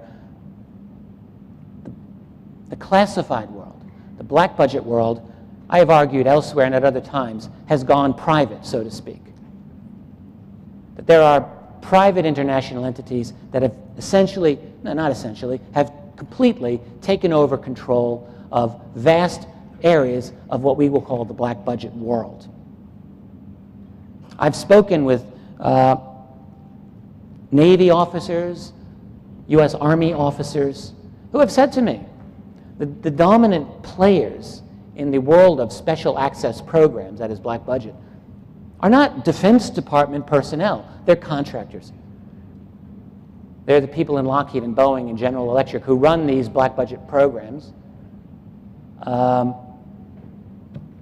And these, of course, are for-profit enterprises that are owned by those elite people that I told you about earlier.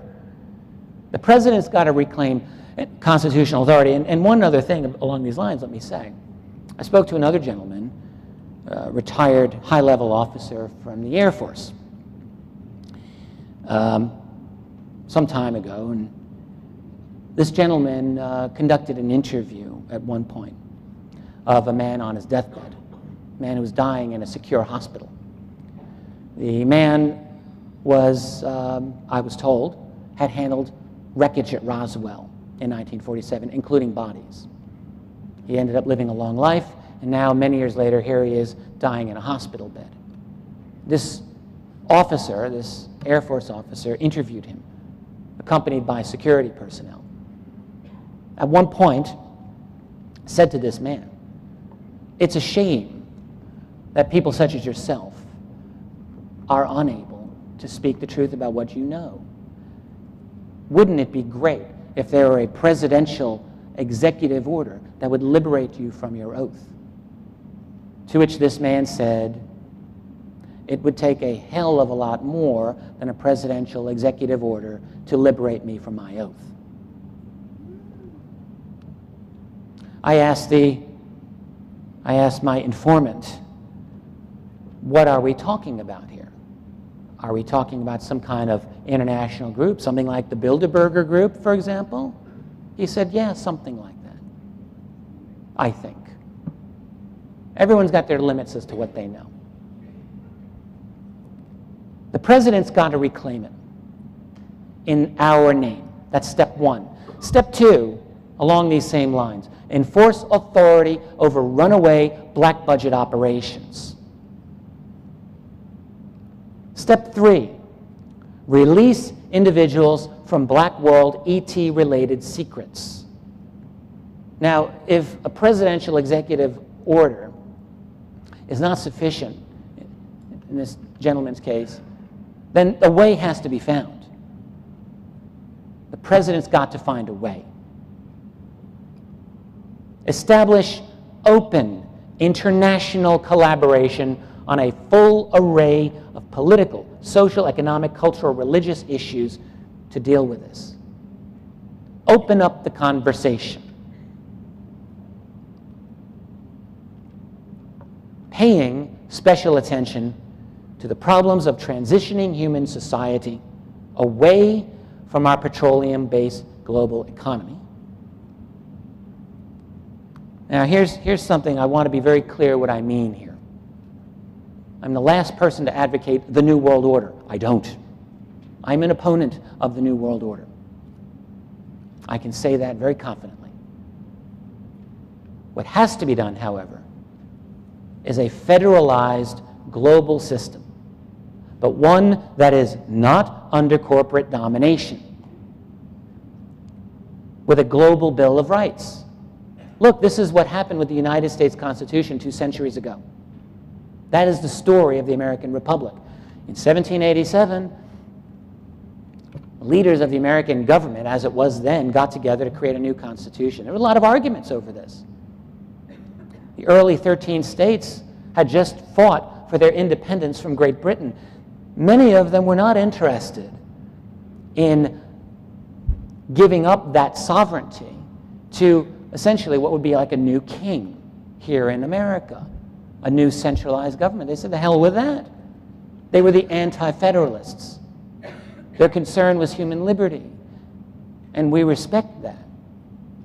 There are others who said, well, okay, fine, but the problem is we got 13 states, we got 13 currencies, we got craziness here.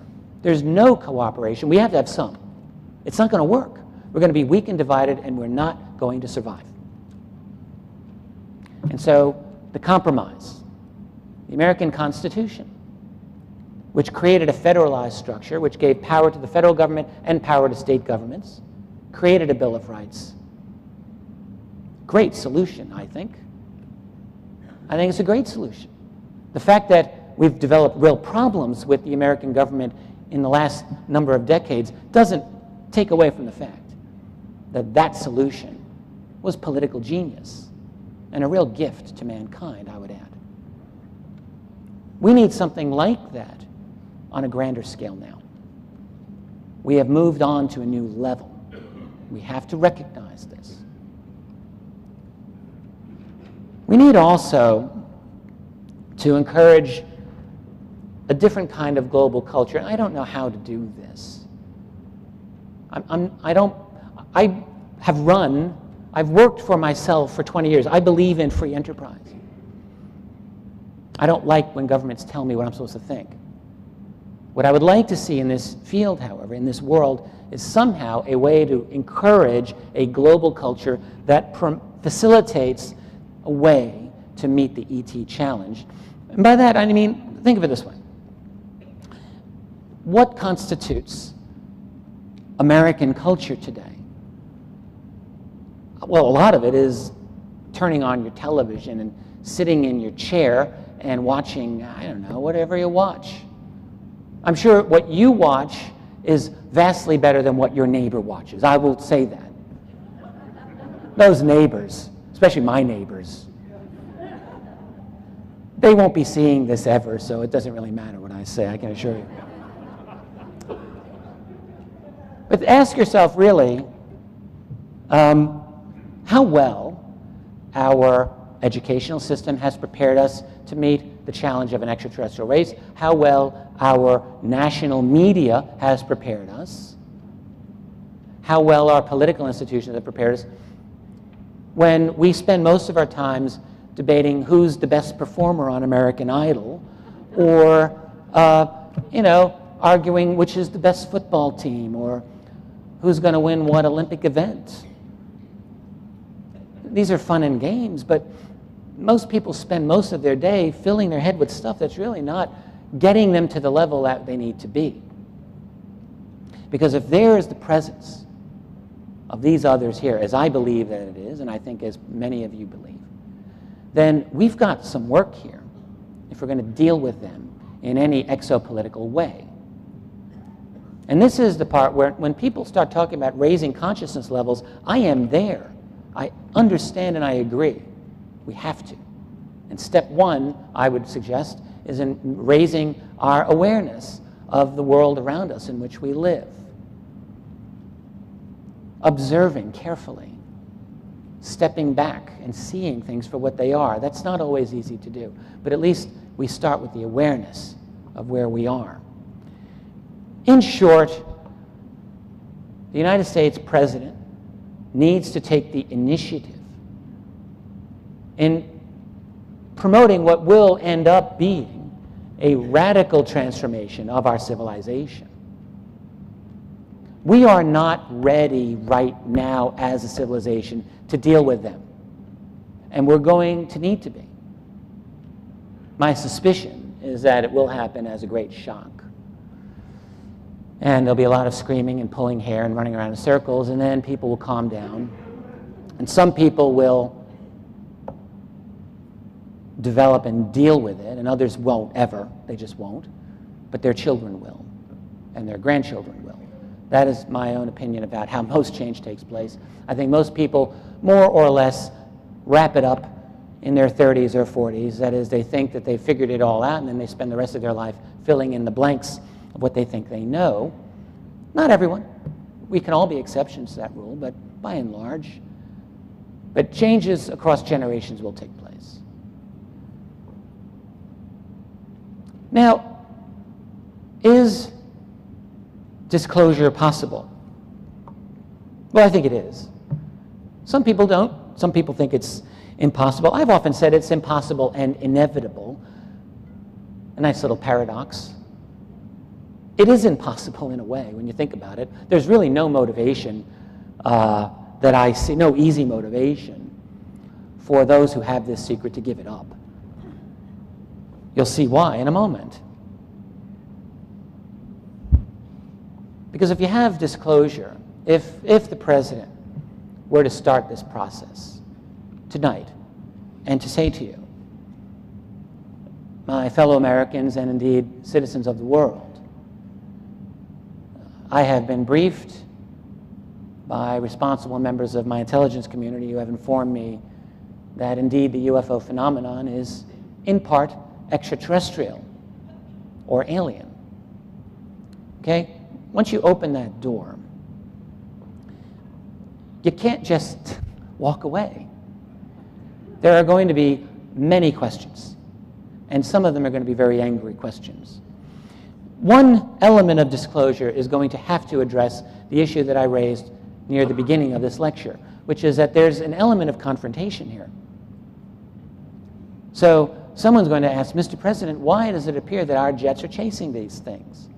What were they chasing over Stevensville, Texas in 2008? An object which, by the way, was tracked on the FAA, last headed, and I'm not kidding you here, in the direction of the Crawford Ranch in Texas, where President Bush was staying at that time. This is true. Means something. I'd like to know. I think many people would. Why were jets chasing an object right outside Washington, D.C. airspace in 2002? Multiple objects, it turns out. I spoke to a witness who I believe was now the first witness of that, a retired police officer, very good man, who was doing night watchman duty and saw what he believes were 4 F-16s chasing no less than 2 distinct UFO objects that outclassed the interceptors. They went away, came back. When they came back, there were only 2 jets chasing 1 object. What is that? Why are F-16? And we got an admission from the Air Force that they did scramble F-16s to chase an unknown, so we know that that happened. Why? There's trouble here, and the president is going to have to confront that issue. The president is going to also have to confront the grossly illegal nature of the secrecy itself. This black budget runaway culture that is developed, and maybe, yes, I think, this breakaway civilization that I've hypothesized about. That could very well come up. If for no other reason than that I'll ask him. And I'd like to know. And other people will ask too, I'm sure. And that's not going to be an easy thing to deal with. Because, let me just back up here, because what it's going to mean is it'll come out that there has been preponderant control by the classified world over the major voices of our society, the academic world, the scientific world, media.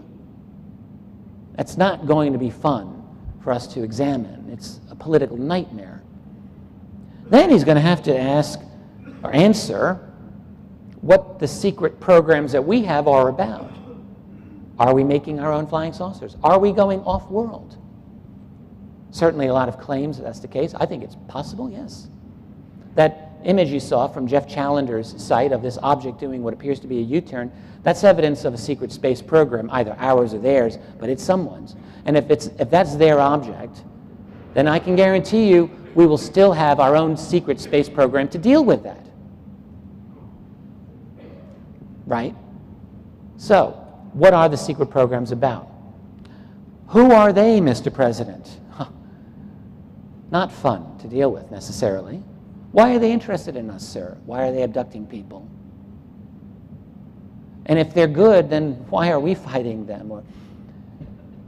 And on and on. And then you'll have the inevitable, severe challenges to the structure of power itself. The political world is going to get rocked by this. Political party alignments are going to change instantaneously by this.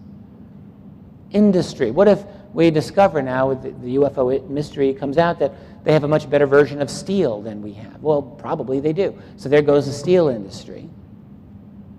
There goes the petroleum industry. There goes our electronics industry. And now, sure, yeah, there'll be other things, I assume, to take their place, but will it fulfill the infrastructure, the financial infrastructure system that has developed? And the answer, I think, is probably no. Certainly not in the short term.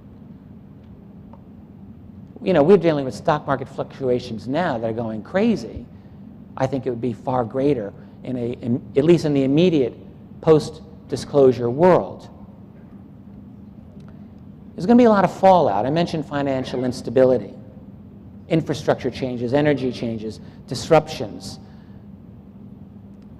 Will these other beings be introduced to us? They might not. The president might make this announcement because they forced his hand in some way, maybe with some major sighting, right? That can't be denied, but that doesn't mean that they're necessarily going to introduce themselves to us even at that point. You're going to have the problem of some people claiming that there are aliens living among us. Sounds like it's out of a movie, but as I suggested earlier, I think it's actually logical that that would be the case. It is definitely something I would wish to do if I were one of them. And so, can you imagine the nightmare that will pose? The abduction debate is going to become very, very high-pitched at that point. Political polarization, I mentioned. Essentially, I mean, you know, in the tradition of less developed nations, third world nations, as we used to call them, you would typically get a breakdown in the political alignments between the modernizers and the traditionalists. There are those who would say, well, you know, we've got to be like these Western societies because they have got their act together. And you have those who say, well, no, because we can't do that. That would change what is unique about us. And I can guarantee you that's exactly what will happen in our own society. There will be those who want to embrace the ET reality and will do so, and there'll be many others, certainly at first in particular, who will be fighting it tooth and nail. We have to be prepared for that. There'll be many suspicions of a New World Order ruse. The President makes a statement. I've been reading about this for years. I'm sure many of you have as well. An announcement of an alien presence as a way to impose a global police state. Scare the hell out of people. Really what 9/11 ended up doing, too. And that the idea is that this is what would happen with an ET announcement. Certainly, and indeed, let me say that any president that makes this announcement, we have to be very careful about what is said, because we cannot assume that the disclosure is complete or even truthful. We have to assume spin is going to be involved. If you were president, you would make sure you have correct spin on this disclosure. You would have to. You don't want to make an announcement that's going to throw the world into panic. So you're going to have to be careful. The problem is that you might be so careful that you don't really tell the truth. And so those of us on the receiving end of this announcement are going to have to be careful. We're going to have to analyze carefully. And then the questions of who are they, what's their agenda, the never-ending ones. How will disclosure affect us? I'm going to try now, this is hard to do, to imagine a post-disclosure world. Because all that most of us in this field do is we imagine this utopia. It'll be great. Free energy, green energy. I want green energy. I'm not sure that that's going to solve all of our problems. Energy issue. Now, let me back up here. There are pros and cons to getting free energy. Let me put it to you this way.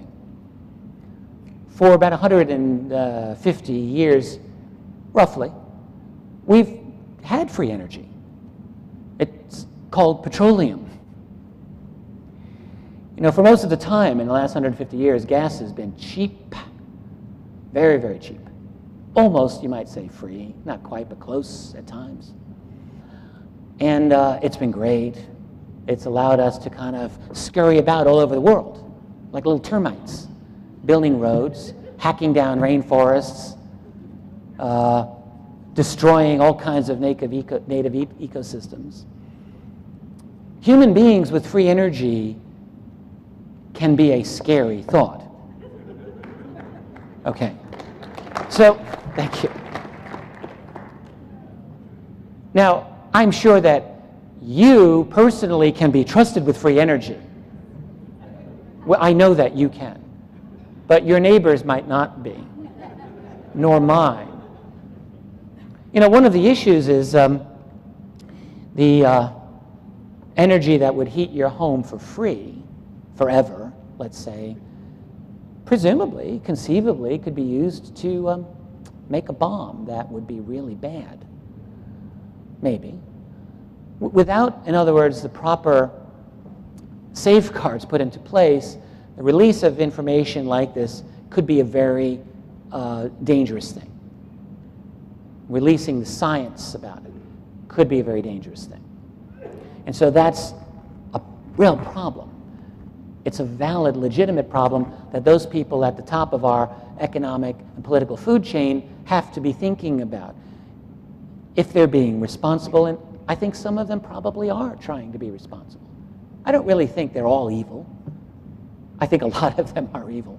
But I think that there are good people there. And so, just like all political factions throughout all of history have had those, you know, Caesar and Pompey, they didn't get along. There are always dissensions at the top levels of any elite structure. And I think that there probably are those who want to get this out, but they're thinking, this is not easy. Think about other kinds of instability that could occur, and again, not necessarily bad for us, but they might require us to change our society in very significant ways. You know, we've had a telecommunications revolution in the last 20 years. My 11-year-old daughter taught me how to use my cell phone that I just got 2 weeks ago. I didn't know what soft keys were. Dad, this is a soft key. You have to... Oh, okay, thanks, great. Dad, everyone knows this. Thank you for telling me. So, our world has changed so much, and it's hard for me even to imagine how much further telecommunications, to take one example, will transform itself with presumably the introduction of exotic technology that would allow, what, thought patterns between people to go around the world instantly? Maybe, I don't know. There's a lot of possibilities here. Keep in mind, 20 years ago, that something as mundane as the World Wide Web didn't exist. We had Usenet, if you want to count the internet, I guess, but the web didn't really get going until the early 90s. And that hasn't been a long time to transform our world. Changes to the global financial picture. I talked about how petroleum is the foundation for the modern financial system. And without petroleum as that foundation, I mean, that's great for us in the long term. Again, please don't misunderstand. I think it's great that we need to move away from that. But it will cause, how long? 5 years, 10 years, maybe more? Significant instability in the global financial scene. Are we just going to end the stock market? Is that going to cease to exist? Some of us would like that to be the case, but the fact is that that's an important foundation for our lives, in fact. That's how our economy functions. And so some of these things might get seriously undermined. Changes in biotechnology. What if we get super longevity? You get to live 500 years. Well, again, that's great, and you deserve it. But it would cause problems. It might cause problems. population being 1. The need to create a new political structure somehow to meet all of this, I think, is self-evident. What might we learn from these other entities? The possibilities are endless. Do we have anything to worry about from them? Those possibilities are also almost endless. How would this, and again, I'm giving this to you as a thought here. I'm not going to pretend that I can answer this. How would disclosure change our society, our family, our friends? How would it change you? I had a conversation with a very important person in the classified world. This is a person who's actually famous, pretty famous, who told me, I had an extended private meeting on one occasion, and told me that it was factually known to him that at very deeply classified levels, we had scientists in possession of alien technology and bodies. Now, I had pretty much believed that up to that point. But here's the thing. When you get someone of a certain stature who tells this to you, and they know that you can out them, by the way, all right? And it's like you're getting this kind of a confirmation. And so there's a very strong emotional impact, I can assure you. And I know that there are many of you in this room that have experienced something similar to this. And so when this happens to the world as a whole, there's going to be an impact there. I don't know how it'll all play out. They're definitely interested in us. Why? There are so many researchers in this field who grossly underestimate humanity. They say things like, well, why would aliens, who presumably have mastered all of these technologies, be interested in such a primitive tribe of people as humanity? We can't get our own act together. But here's the thing about us. We are intensely fascinating. We really are. We've got all these crazy emotions, for one. For another, we're pretty clever, really. And we're on some kind of trajectory that's just crazy, man. We're going like this, straight up. 1 century ago, we had horses pulling carts. And we go from that to cars, aircraft, atomic weapons, electronics, computers, fiber optics, artificially intelligent computers very soon are on the way, where your computer will be talking to you. I've been interested in the future of AI for some time. I'm no expert, but I read the books. What's crazy is when people think UFOs are a whacked out field, they should read some books on the future of AI. And those people are very mainstream. They get a lot of money for their research, by the way, and they're all saying really the same thing, which is that roughly 20 years from now or less, your computer will be telling you it's conscious. It's a conscious entity. And you may believe it or not, but part of you is going to believe it because it will seem like it. It'll also be able to do a quadrillion number of calculations per second, and it'll also be able to pull any data off the web instantly. So maybe it'll be a little smarter than us in a lot of ways. And when that happens, that will transform the dominant intelligence of our civilization, right? And when that happens, a lot of things that seemed impossible will not seem impossible. And that includes getting a definitive answer to this mystery that we're dealing with, I think. I think we're going to see that happen. So my feeling is they know we're at that stage. As I've stated in my book, we're about to leap into their world. Only, most of the time, we've actually been in their world, but we've been asleep. Now we're about to wake up. And I think they know this.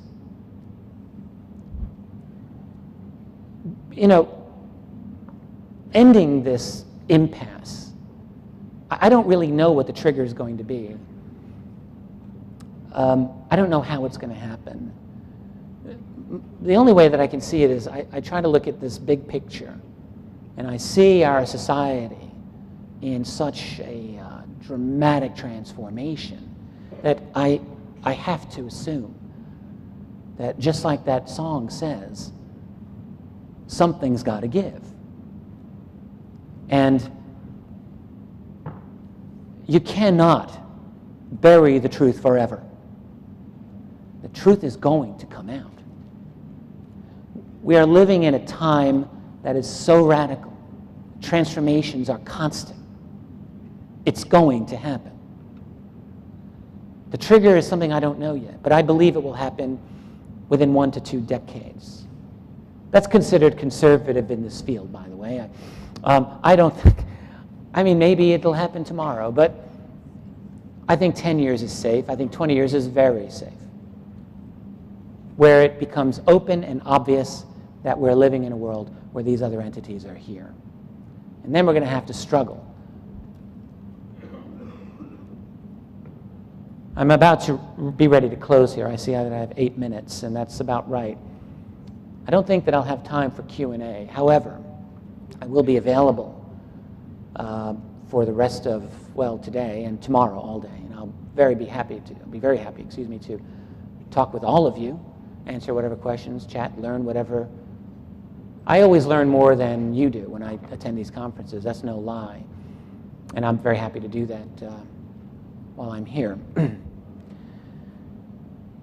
I'd like to caution against a couple of things. Against utopia. I'm not a utopian. I'd like to live in utopia, don't get me wrong. I would like to have a team of experts spending all of their time to find out ways to make me happy. I don't think that's going to happen anytime soon. I want to caution against free energy as a panacea. Well, as I've done. I would suggest that it is human consumption, not human pollution, that is our fundamental problem to the global ecosystem. I'm not saying pollution doesn't matter. It does, obviously. But as I suggested before, all this energy allows us to do more and more things, and those things might have negative impacts on the world around us. I'd also like to caution us against having the Galactic Federation save us or bail us out. Again, I'm not saying that there aren't good entities there, and I'm not even saying there isn't a Galactic Federation, although I see no evidence for this, but maybe there is. I'm just saying I don't think that there are easy solutions to the problems that we have. And I want to be very clear about what I'm saying here. Ascension to the next level of consciousness. I hear about this a lot. Everyone hears about this. 2012 is going to be, we are told, the ascension, where we go to the next level, next density, next consciousness. Look, we need to develop the highest level of consciousness and awareness possible. What I'm suggesting is that it's not going to be an automatic thing. It, like anything in life, requires work. Higher consciousness requires effort. And all of us will have to put that effort in to get out what we need to get out. The problems that we face in the future and the solutions that we find are going to have to be concrete problems, concrete solutions. They are not going to be easy. New solutions inevitably create new problems because that's the way it is, being a human being. That's the way it always has been. I think we're foolish to think that it's going to change immediately just because we find that there are other entities here. What I've been trying to suggest in this lecture is that what we call exopolitics is a valid field of study, but it requires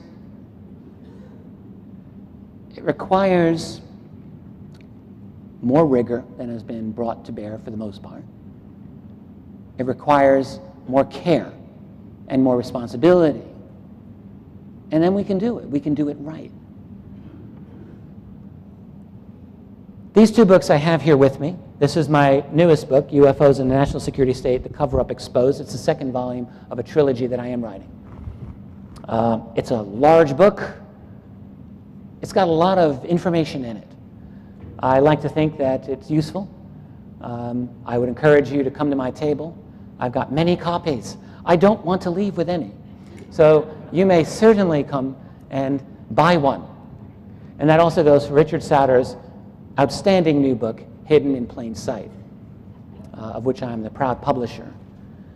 This is my website. It's keyholepublishing.com. It's a very easy hop, skip, and a jump for you to go from there and just email me if you want to talk to me. I try promptly to answer emails. I sometimes fail, but I try. I try to be accessible. And I don't see that changing in the future, so good. That's it. I'd like to thank you very, very much for your time tonight. Thank you.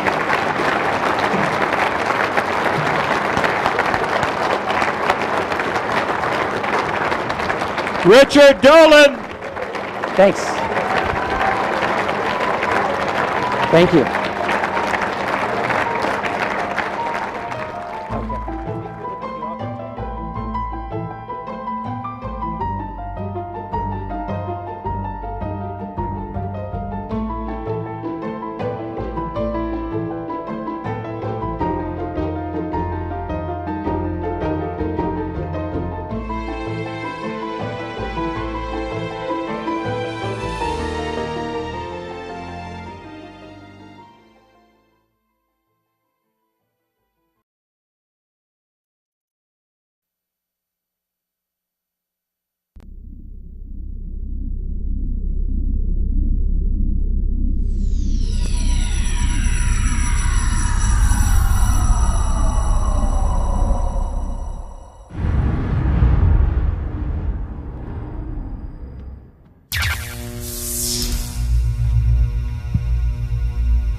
Hey, welcome back, everybody.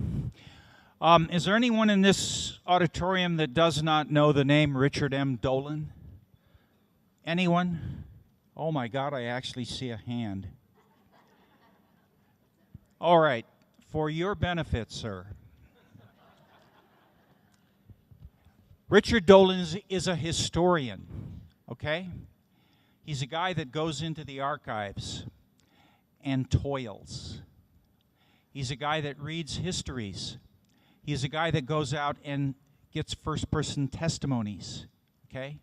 He spends his life looking at the hard evidence, and he sorts through it, and then he chronicles it. Guys, this is like a Bible of UFO history. And Richard Dolan is the man that we have to thank for this, the definitive work. Volume 1 a few years ago, now the new one, The Cover-Up Exposed, covering the years 73 through 91. If there is anyone that you know that has doubts the veracity of what is going on, the amount of evidence in the covers of these two volumes, no one can read it with an open mind and walk away not knowing that something is going on for real. Ladies and gentlemen, please welcome the man, Richard Dolan. Thank you, Bob. Appreciate it. Hello, good evening, good afternoon, I should say, and thank you, Bob.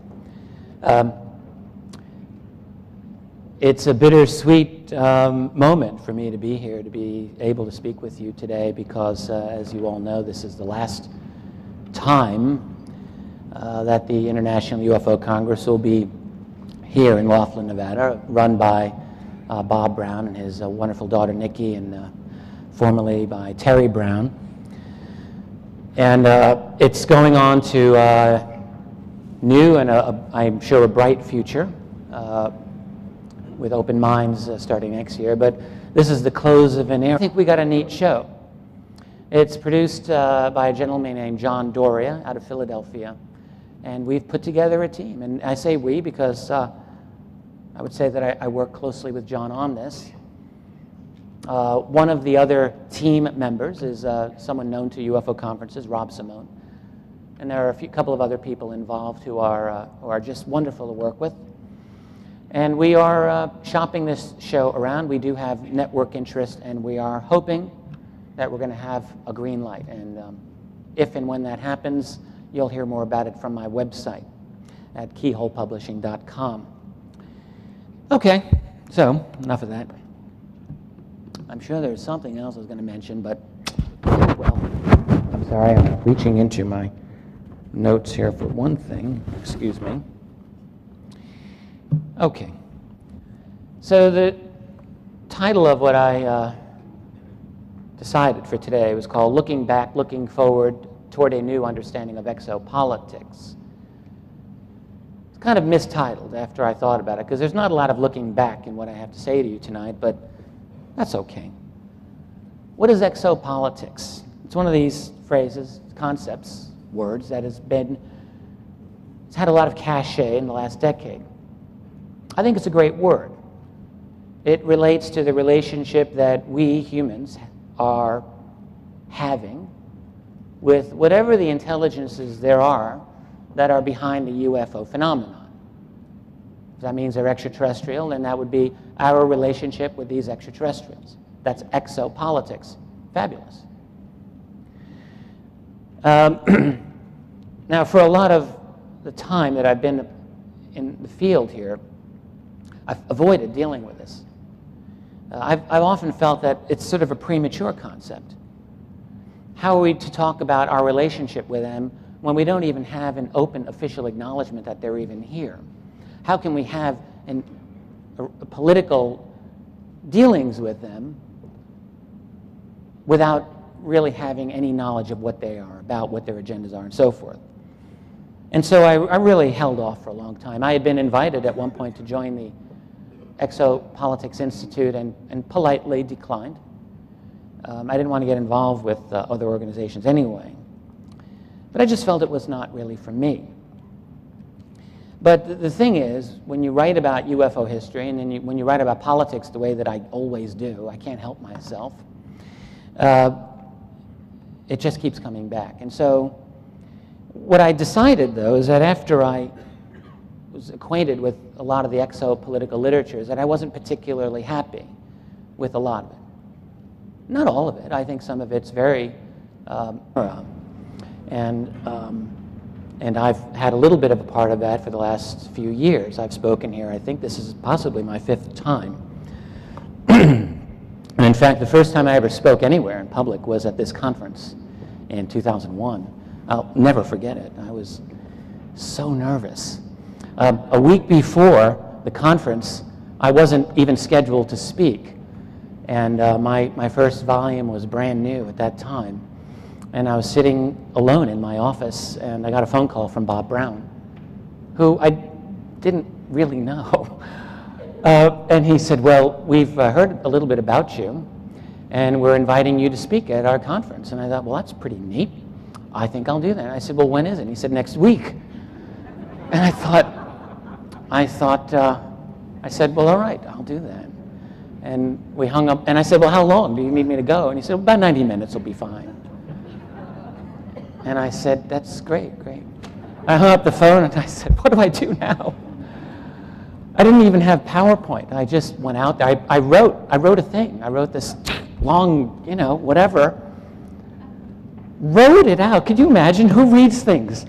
So I had this stack of papers, and I go out there. I read my presentation. And I remember before I went out there, too, I was behind the screen. I got this introduction. I can't remember what was said. My heart was like this, coming out of my chest. Sorry, I shouldn't have done that. But it was great. It was a wonderful experience. There's always a very special place in my heart for the Laughlin Conference. And the other thing about this type of a conference, compared with any other place where you go to hear about this type of a topic, is that, there's the MUFON conference, the International UFO Symposium. And MUFON, as many of you know, tries to promote what they will call scientific ufology. So it's a little more rigorous, you might say, at least they try. There's a Steve Bassett's X conference every year, which, by the way, I would encourage all of you to look into attending. It's going to be in Washington, D.C. at the National Press Club in May. Go online, and just while I'm thinking here, this is a bit of a sidetrack, but there are DVDs of prior X conference lectures that are available online. I suggest you go to Steve Bassett's website. Google it. Just Google it. You'll find it, okay? Anyway, I'm talking about... What's that, Stephen? I heard you. I thought I heard Stephen Bassett. Never mind. Lost your chance. There's the X conference, which is more of a politically oriented thing.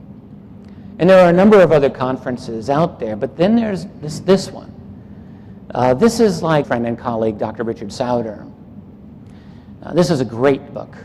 It's called Hidden in Plain Sight, Beyond the X-Files. Richard Souder, in my view, is, not just my view, I think is clearly the world's leading public expert on the phenomenon of underground bases, underground tunnels, undersea bases. And if you think that's crazy, I suggest you browse through his book. I have it here at my table. I edited that book, and I wrote the foreword, and I read through it 3 or 4 times. The thing about it that you'll come away with, it's one of those books that will not leave your consciousness even long after you're done with it. It's one of those books that's going to stay with you. And the reason is that it presents a radically different version of what our reality is, or what our reality appears to be.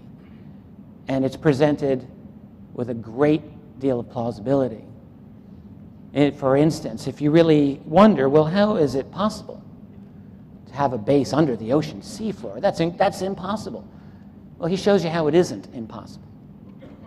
What he really does is to take 3 things and work them together. He goes through plans by the U.S. military and the Navy in particular to build substantial under-the-ground facilities. And these are plans that go back to the 1960s, and he's got them reproduced. They're very clear, very easy to see. And he talks about the technology to build massive underground bases, and if you think it's impossible, well, you won't after you're done reading. And then he talks about the many leaks that have come to him over the years. And leaked information is, well, leaked information. It's not always confirmable every time. But when you get a lot of it, you have to wonder. And what Richard did in this book, I think, is really beautifully put together with high level of plausibility, the argument that there is a possibly labyrinthian level of underground activity, deep, deep, deep, deep below. So that's called Hidden in Plain Sight.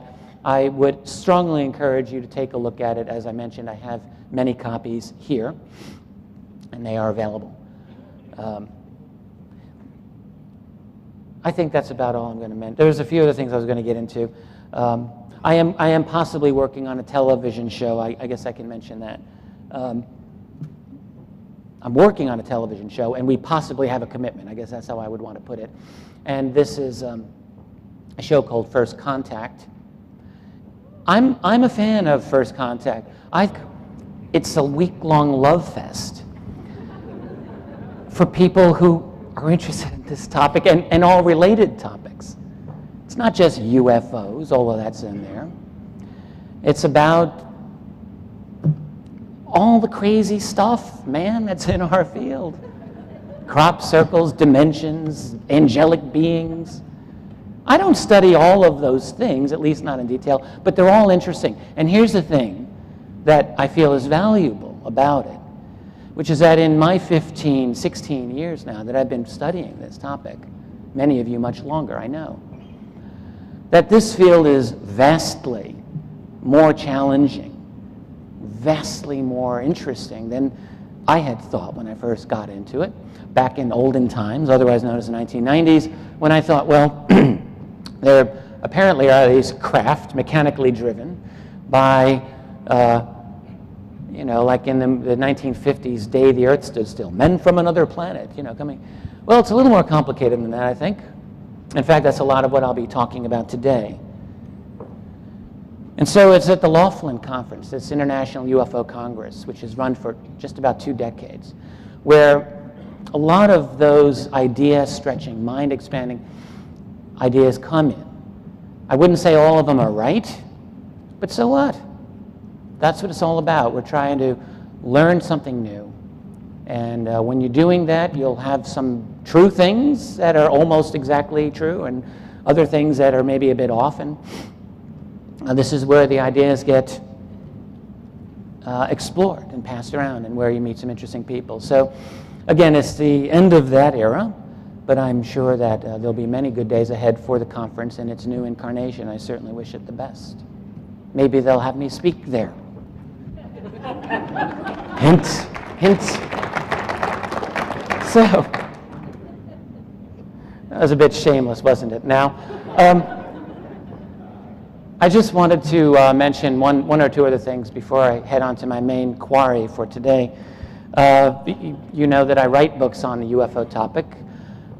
Some of you know that I publish books. I'm my own small-time publisher. I really enjoy that, actually. And now I've expanded, moved into publishing the books of other people. I've actually been talking with Grant Cameron and T. Scott Crane, who 20 years ago published a really neat book that didn't get a lot of distribution at the time. It was published by MUFON, called MJ12, UFOs, MJ12, and the Government. I'm republishing that book with them, which is kind of neat, under Keyhole Publishing, my company. I've just published a book by my very good